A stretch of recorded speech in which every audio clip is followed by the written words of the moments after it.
Good morning.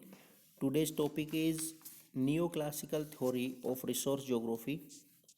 Ever since the growth of capitalist economy in a slow manner, the issue of natural resources became a vital concern for the bourgeoisie. This need perpetuated in the academic circle and finally became the part of a state's agenda. Between 1890 and 1920, resource conservation on the public domain became a national issue in the United States. President Theodore Roosevelt defined conservation as the application of common sense to common problems for the common goods. Roosevelt 99. This and other amorphous views of resource conservation would attract the interest of economists looking to better define the issues and inform public policy. L.C. Gray, the primary problem of conservation, writes L.C. Gray for the Quarterly Journal of Economics in 1930, is the determination of the proper rate of discount on the future with respect to the utilization of our natural resources. And about the discount rate, Gray said, the crutch of common sense, and called for economists to develop the theoretical basis upon which the solution of the ultimate problems of conservation must depend. Despite the open questions, Gray was convinced about present period overproduction, an example of what economists would later call market failure. He championed the creation of high values through the socialization of those resources which are not used and of these which account of their relative abundance are being used in an exploitative way. Gray's article The Beginning for 20th Century Conservation Economics contained three important and enduring precepts. Fixed objective supply, mineral afford a tolerably clear-cut types of resources which are absolutely limited in supply and no restorable. It is necessary to make a definite choice between present and future. Normally, when once used, the supply is exhausted practically for all times. This is absolutely true in the case of coal, petroleum, and natural gas. No supply. The nation has reached the point where it is possible to make a rough inventory of its mineral resources. Society is confronted by the some choices that accumulation imposes on the individual, a choice between present satisfaction and future satisfaction. Neoclassical economics takes Gray's cue and derived an objective theory of mineral resources that remains in the mainstream today. Harold Hotelling, in 1931 essay in the Journal of Political Economy, Hotelling applied differential calculus to derive the optimal allocation of fixed resources over time. He began by noting that standard economic analysis was plainly inadequate for an industry in which the indefinite maintenance of the steady rate of production is physically impossibility and which is therefore bound to decline.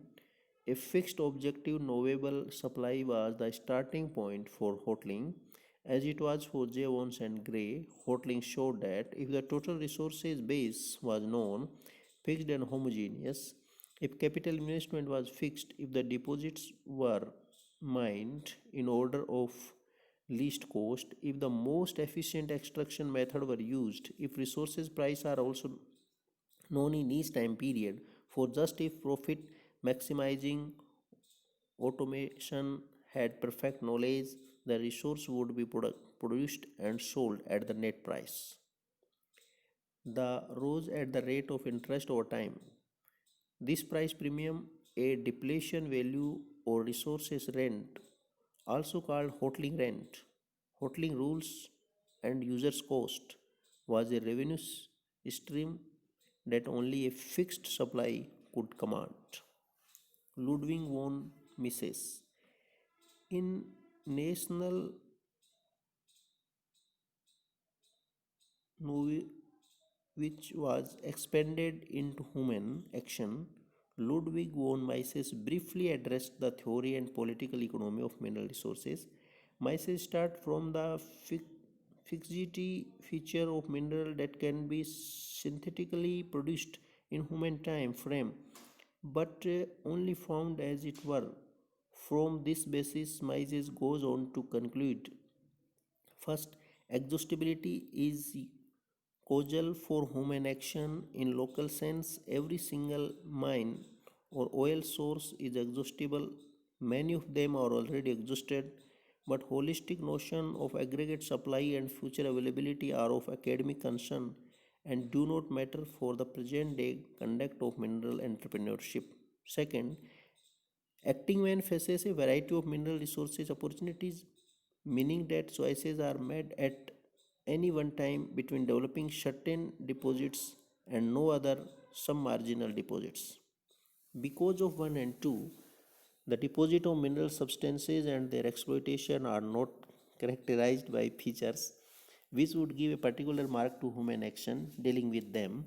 Thus, Mises rejects the notion of a special economic rent possessed by resources that he defines as fixed in aggregate. The geographical dispersion of natural resources makes the problem of transportation a particular factor of production cost and makes institutional factor important. Von Mises 1966. Mises' theory of minerals is thus opposed to that of Harold Hotelling. There is no unique theory of exhaustible resources or mineral resources economy. The history of mineral to Mises point towards enough prospective abundance so that the microeconomy does not impinge on the macroeconomics of human action. The same marginal economic analysis applied without a pronounced reservation demand on the part of seller to differentiate minerals from the other goods and services. F. A. Hayek, in the pure theory of capital, Hayek contrasted wasting natural resources with the produced means of production. Both were considered capital, but only the latter were considered capital goods. A new and useful output created by land labor capital triad.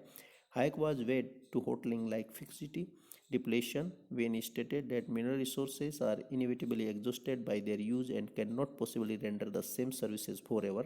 But forever is outside the economic time, which ranges from the moment to years, decade, and even centuries when talking about particular mineral form.